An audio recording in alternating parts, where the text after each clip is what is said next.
Assalamualaikum warahmatullahi wabarakatuh. Hari ini saya akan menjelaskan mengenai pokok-pokok bimbingan dan konseling. BK sebagai sebuah sistem memiliki tujuan yang jelas, yaitu membantu siswa memahami dirinya sehingga siswa dapat berkembang secara optimal. Nah, sebagai sebuah sistem tentunya dia harus memiliki dasar dan pokok yang jelas gitu ya dalam proses penyelenggaraan kegiatan. Jadi BK harus memiliki dasar hukum, BK juga memiliki visi misi, wilayah kerja dan program kerja. Semua di atas menunjukkan bahwa sebuah layanan sistem sudah dibangun dan berjalan dengan sangat baik. Oke, jadi apa sih yang menjadi pokok atau dasar dari penyelenggaraan BK di sekolah? Berdasarkan Peraturan Menteri Kebudayaan Nomor 111 Tahun 2014 tentang BK pada pendidikan dasar dan menengah. Jadi program BK itu disusun berdasarkan kebutuhan peserta didik dan kebutuhan sekolah. Jadi dia bukan berdasarkan kompetensi yang ditetapkan oleh pemerintah gitu ya. Artinya kegiatan pokok BK memang sudah memiliki kerangka, tetapi kebutuhannya seperti apa dan dasar dari kebutuhan itu dan atas dasar kebutuhan itu maka disusun sebuah program. Ini maksudnya adalah kebutuhan itu dibangun berdasarkan kebutuhan dari bawah, jadi bottom up. Nah, berdasarkan peraturan menteri tentang pelaksanaan BK di pendidikan dasar menengah, layanan BK memiliki beberapa kegiatan. Pertama, yang menjadi pokok dalam kegiatan dalam BK itu pertama kegiatan pokok, kemudian ada program bimbingan, kemudian ada alokasi dan waktu, dan yang terakhir ada penilaian, kemudian ada muatan budi pekerti, pengelolaan, dan wilayah kerja. Oke, mungkin saya tidak membahas detail satu persatu, ini bisa teman-teman baca di nanti slide-nya gitu ya, di materi yang sudah saya bagikan.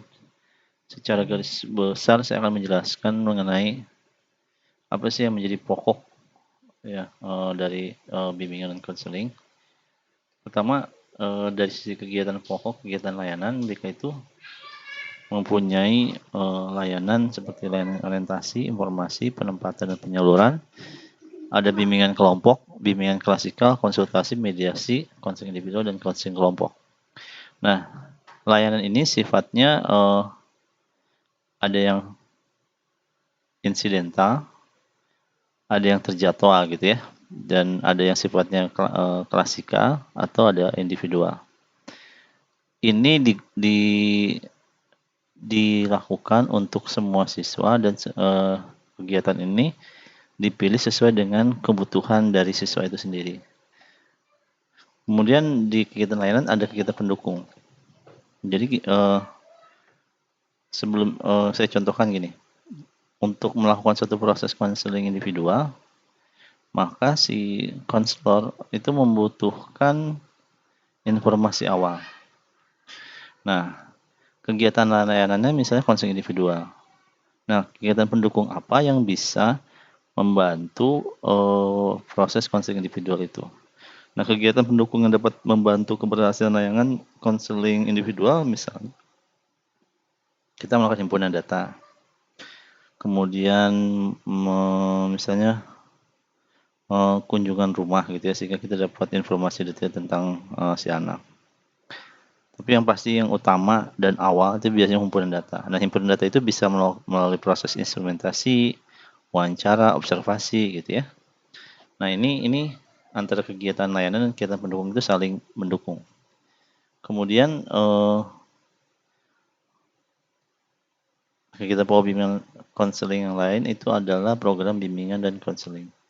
Jadi sebagai sebuah sistem dan sebagai sebuah organisasi gitu ya, BK itu harus memiliki program dan memang memiliki program. Program-program itu terdiri dari program tahunan, kemudian ada program semesteran, bulanan, kemudian sampai harian. Itu mencakup berbagai kegiatan layanan dan kegiatan pendukung gitu ya. Nah terus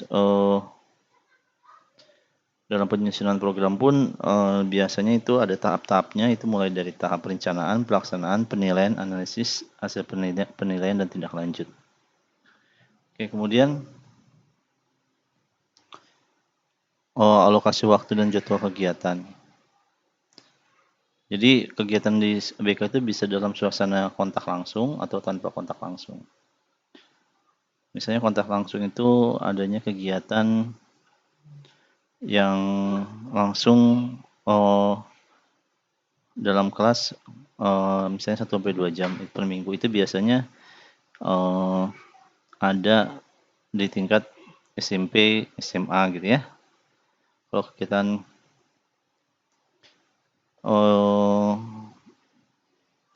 tanpa kontak langsung misalnya kita bisa lihat misalnya pada jam-jam sekolah, seperti misalnya guru BK melakukan himpunan data, melakukan pengelolaan hasil instrumentasi, kunjungan rumah gitu ya. Nah, bagaimana dengan yang di TK, apa sih kegiatan yang bisa mereka lakukan? Nah, berdasarkan kalau kita lihat berdasarkan wilayah kerja gitu ya, menurut Depdiknas Taman Kanak-kanak itu guru BK itu membantu mengeksplorasi membantu menumbuh kembangkan anak TK secara perkembangannya. Jadi tugas guru BK itu bagaimana membantu siswa berkembang dan bertumbuh secara sesuai tugas dan perkembangannya gitu ya, sehingga anak-anak itu bisa terhindar dari masalahnya. Oke, untuk penilaian, jadi dalam proses bimbingan konseling itu tujuan utamanya itu anak mampu memiliki pemahaman baru tentang dirinya, tentang lingkungannya. Pemahaman baru itu tidak muncul tiba-tiba dan ada bagian-bagian yang mungkin tidak bisa langsung dinilai gitu ya. Tapi apa sih yang dilihat? Kalau misalnya pertanyaannya, guru BK itu melihat ke satu indikasi bahwa siswa ini berhasil atau tidak tuh dari sisi apa gitu ya? Maka jawabannya adalah dari sisi siswa mendapatkan pemahaman baru. Kemudian siswa memiliki perasaan positif dan dia memiliki rencana kegiatan yang akan dilaksanakan setelah layanan. Atau kalaupun misalnya dia tidak melakukan konseling, setelah mengikuti proses bimbingan, anak memahami apa yang akan dia lakukan, gitu ya. Terus, oke. Kalau untuk pengolahan bimbingan dan konseling, kalau untuk di SMP dan SMA itu tentunya ada guru pembimbing tersendiri, sedangkan untuk di SD itu guru kelas. Nah, kalau untuk di TK itu sama guru kelas juga, sehingga tidak ada guru khusus yang namanya guru BK. Kecuali untuk sekolah-sekolah yang memang memiliki pemahaman, kemudian memiliki anggaran gitu ya, memiliki alokasi untuk mengadakan guru BK itu di sekolahnya. Oke, kemudian kalau wilayah kerja itu seperti ini. Jadi di salah persepsi saya sudah menjelaskan tentang bedanya wilayah kerja antara konselor, psikolog, dan psikiater. Jadi lebih pada objek yang ditangani gitu ya. Kalau menurut brochure dalam Gunarsa,